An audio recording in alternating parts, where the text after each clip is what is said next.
The oral tradition of storytelling is the oldest of our traditions. Unlike today, storytellers were not just thought of as entertainers, they were thought of as teachers, historians, etc. Having no written language or any other medium of storing information, it was storytelling that preserved our legends, our history, and our culture. It was the only means of transferring information from one generation to the next.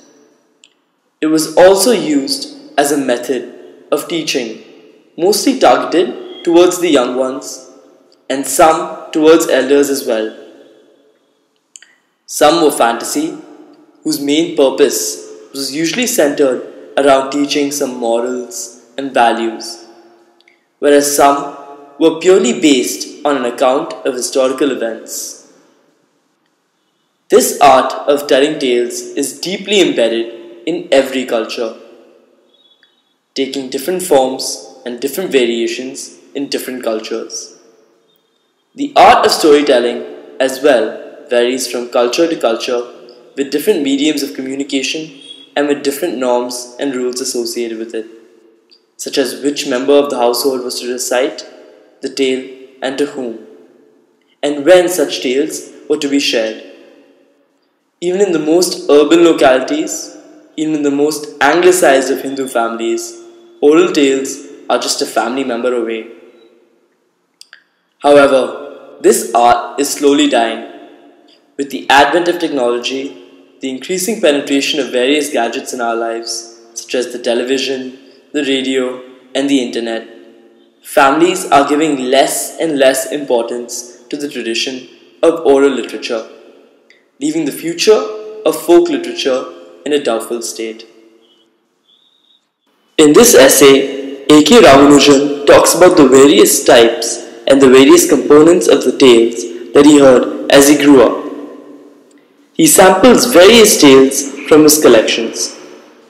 Each and every one of his tales has a certain representation and significance and denoted something about the typical storytelling tradition followed by the households in his area. The author speaks about the various tales that he heard in his childhood. The stories that they would read as children in English were completely isolated from the other stories that they would hear in the household from their family members. Each family member, depending upon what role they played in the family, would recite stories of a different nature and in different languages.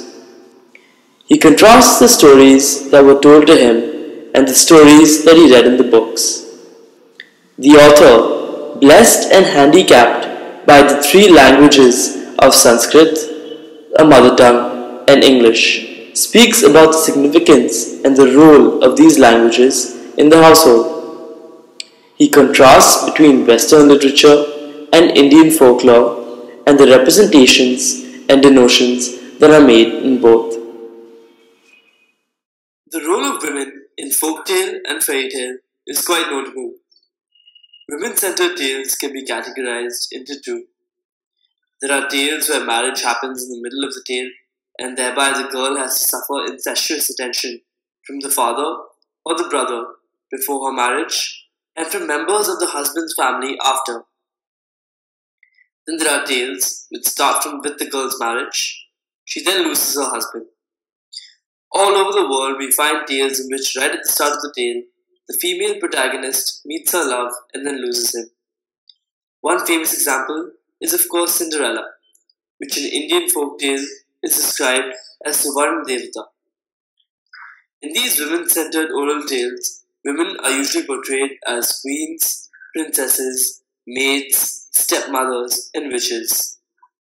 The folk tales is also used as a medium to enhance the concept of women's self-expression because the protagonists of these tales depict powerful female personality.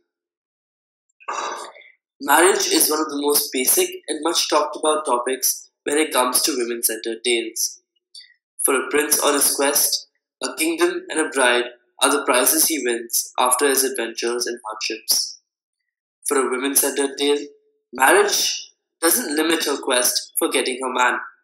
She has to earn her husband, her marital state, through a rite of passage, a period of unmarried suffering, which is apparently being depicted in the tale The Dead Man and the Talking Doll.